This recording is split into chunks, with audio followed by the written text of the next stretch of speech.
مرحبا، كيفكم يا احلى متابعين؟ ان شاء الله تكونوا بخير يا رب، ونهار سعيد علينا وعليكم وعلى جميع أمة محمد. اللهم صل وسلم وبارك على سيدنا محمد. 5 رمضان رجع لكم بفيديو جديد. اليوم 5 رمضان، أسألك يا رب العالمين أن تتقبل مني في هذا الشهر صومي وصلاتي وقيامي وأعمالي الخالصة لوجهك الكريم يا رحمن يا رحيم.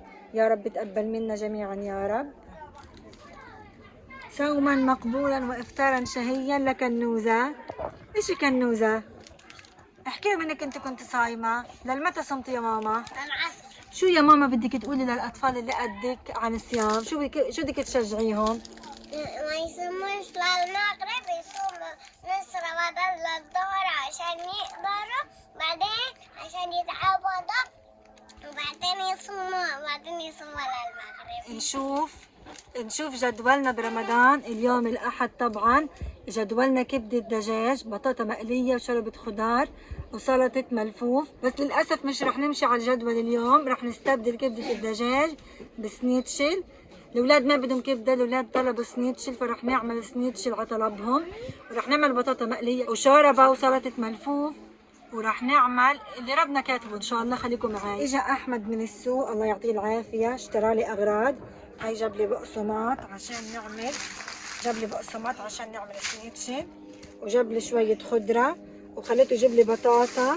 طبعا انا عندي بطاطا، بس البطاطا الموجوده عندي بطاطا مستورده، يعني بالقلي بتتحمرش وبتتفغص. هذه بطاطا بلديه، خليته يجيب لي بطاطا بلديه عشان ازكى بالاكل. وجاب لي بندوره وليمون وبقدونس، اغراض للسلطه. يا جماعه انا ما بكتر بالخضره، بجيب تقريبا يوم عشان الجو في الخيمه حار، فالاشي بيخرب عندي. يعني بجيب الخضره عقد يوم او يومين، وبعدين بنجيب تاني. السوق قريب منا والبياعين قرب منا، فبنجيب اول باول.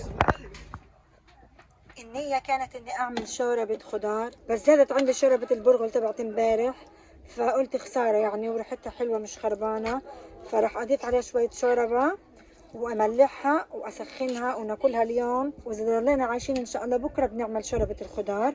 شوربة البرغل عشانها من امبارح متشربة المرقة اللي عليها، فراح اضيف لها مرقة جديدة. شوربة البرغل يا جماعة مفيدة كتير، اولادي اكتر شغلة بيحبوها شوربة الخضار، بس بحب انوع لهم بالحاجات المفيده. عمودي حبيبي يا ماما صبح عيان، اسنانه بجعوه.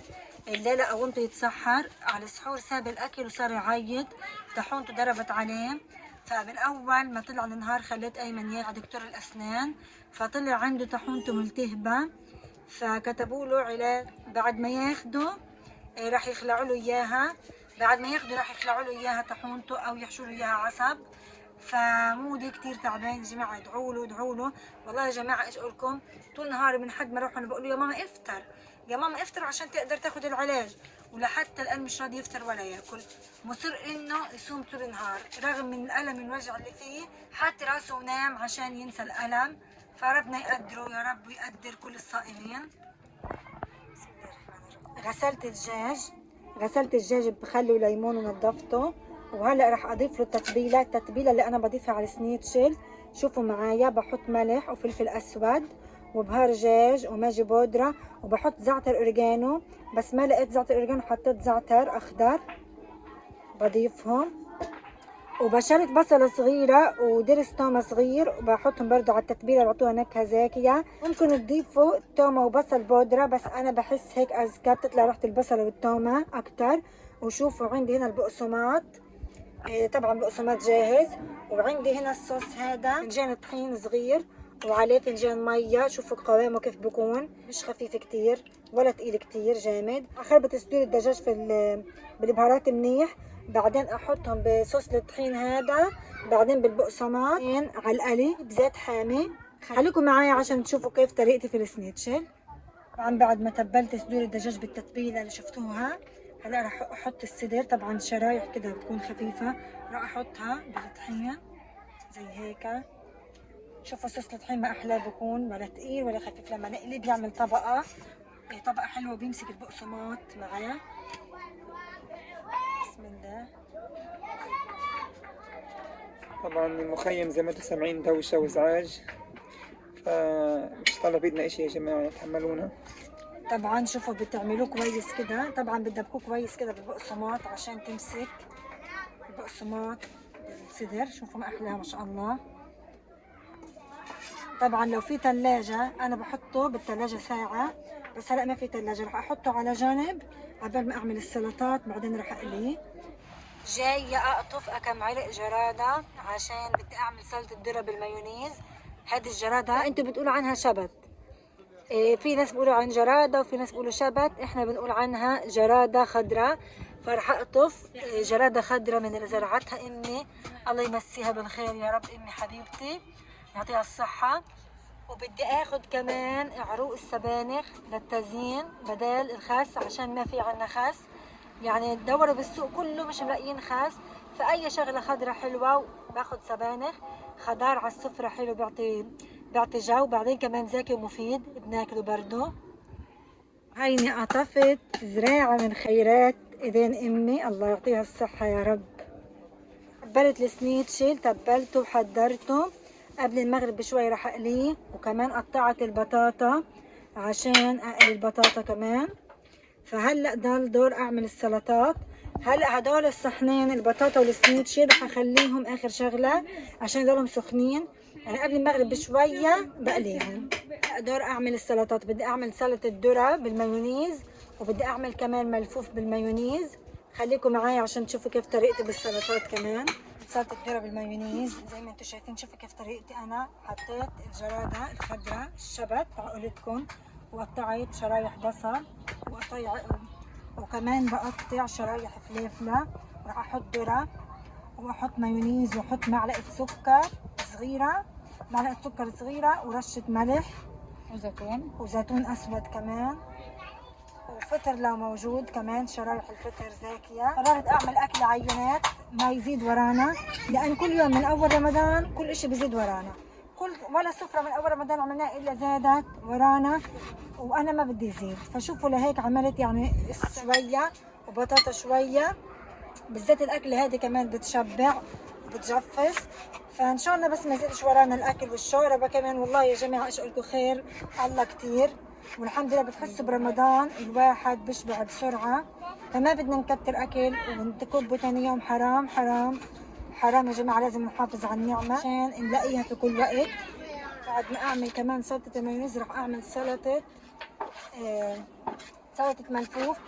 ونسيت اقول لكم يا جماعه كمان انه احمد مش موجود كمان اليوم. احمد معزوم عند اصحابه، انتم عارفين يعني شبابه بحبوا يعزموا بعض وهيك، فما عملت حسابه.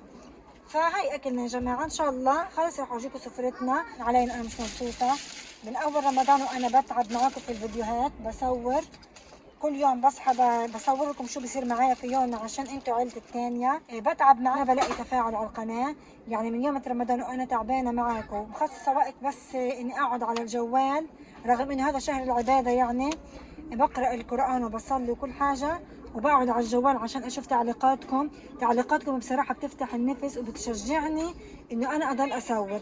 بس ما في تفاعل على القناه يا جماعه، يعني انا القناه بدل ما تطلع بتنزل.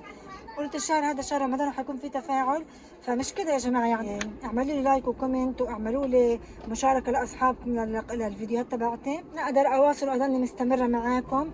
فبدي منكم يا جماعه ما تنسوني، خليكم متفاعلين معي على القناه زي ما قلت لكم عشان اضلني متواصله معاكم. مين الحلوه اللي قررت تساعدني اليوم؟ مين؟ انا تجهزي السفره؟ طلع علي، بدك تجهزي السفره؟ طبعا حلا بتقول اليوم ترتيب السفرة عليا، راحت تجيب من عندها مقومات لترتب السفرة. جايبة شالة بدها تعمل لنا ديكور. ثواني علي بس. طبعا ايمن عامل فقرة تعزيل، بعزل الجاك هذا. طبعا يا جماعة هذا الجاك اللي بنحط فيه المونة تبعتنا، شايفين؟ لازم اول باول عشان الفيران. يعني قد ما بنكافح الفيران لكن الا ما نلاقيهم خازقين حاجة. فالجاك هذا منيح، يعني بحافظ على الاشي، ما بدخل له اي فار ولا اي حاجة. الله يعزكم. رتب منيح يا ايمن، رتب منيح. ايمن طبعا هوايته كل شوية يروح يرتب الجاك هذا ويطمن ايش خاسس من عنا وايش ضايل عنا. يعطيك العافية. احنا عايشين في حرب يا جماعة. ايمن بخاف كثير من المجاعة، يعني هي حتى لو انتهت الحرب لكن كل يوم معبر بيفتح، يوم يسكر. والله الدنيا ما إلها امان عنا هنا. جوعنا يا جماعة وتعذبنا كثير، فعشان هيك الواحد عشان هيك ايمن بشوف اذا في خسس في اي حاجة بروح بجيب بديل على طول بدالها. بس اهم حاجة رتب الكنب يا ايمن، رتب الكنب زي ما كان، الله يرضى عليك. طبعا ايمن بخرب وانا بظبط. بلشت حلا تعمل لنا اجواء السفره. طبعا من وين يا حلا وارثه الذوق هذا انت؟ طبعا منك. شوفي عندي رأي، نحط كله صحون ابيض ولا نغير اليوم ونحط هدول الصحون مع الكحل؟ هو يا ماما من كتر الصحون اللي عنا نحتار ايش نحط الوان صح؟ طب ايش رايك، هيك ولا هيك؟ خلص حطي السود هدول. هذا اليوم تغيير؟ تغيير يلا. يلا رجعوا هدول يا كنز. اللي كانوا يتابعونا بيعرفوا قديش كان عندي ديكورات وصحون وشغلات. كان عندي صحون تتوزع على بلد يا جماعه. والله كان عندنا بوفيه. بس الحمد لله كله راح وصفينا على الصحون هدول. وانا الصحون هدول لو اخر يوم بعمر مش حفرط فيهم لانهم وقفوا معايا وقفه كبيره. من قبل الحرب عندنا طبعا ولا بينكسروا ولا بيجرى لهم حاجه. يا جماعه والله ايش احكي لكم، عقلة ماما كان عندنا اثاث مطبخ بتوزع على بلد، كان عندنا بوفيه كبير وكان عندنا في مسجد المطبخ وفوق المطبخ رفوف، كان حرفيا عندنا كثير اشياء. كنت انا بس هوايتي اشتري صحون واحط بالمطبخ. ايمن يقول لي لا ايش، اقول له خلص بحب هيك. وطبعا مش انا لحالي، اغلب الستات بحبوا ادوات المطبخ طبعا كلنا. بس بصراحه فقدت شغفي من الضياق ومن قله الوسع اللي احنا فيه. فالحمد لله على نعمه الصحون اللي موجوده عندنا هذول، والحمد لله رب العالمين. صحن واحد بكفينا. احنا من قلب المستحيل بنصنع الامل الحمد لله. الصوص البيكانتي هذا جنب البطاطا بيحبوه. بحط معلقه كاتشب ومعلقه مايونيز وشويه شطه، بس انا مكتره شطه حيتلهلبوا. انت مكتره عينه الصراحه، مكتره. ما هو يا ماما البطاطا يعني هي مايونيز وهي ملفوف بس للبطاطا. هذا الصوص ما تقوليش عينه وصغير، على قد البطاطا يعني تغميسه البطاطا. وهي هذه كثير السلطه والحمد لله. خلينا نرجع لسلطه الذره بالمايونيز. هاي زي ما شفتوا، لو عندي شمانه او لبن كان ضفت بس ما عندي. انا يا جماعه ما موجود عندي بحط، كله زاكي وكله نعمه من الله وكله بيمشي. حطيت البطاطا بالقلايه اقليها. طبعا انا بحب اي حاجه اقليها اكمرها بالغطايه عشان ما تطلع ايدام وتوسخ الدنيا، بتستوي اسرع كمان. والاشي لما يكون مكمور بيستوي اسرع. طلعنا البطاطا، شوفوا ما شاء الله البطاطا البلديه ما احلاها، على طول استوت واحمرت عكس البطاطا المستورده اللي بتتخبص وما بتتحمر. فالحمد لله يعني حلوه. من زمان ما اكلنا بطاطا زاكيه زي هيك. وهلا برضو رح احط بنفس الزيت رح اقلي سنيتشل. بسم الله.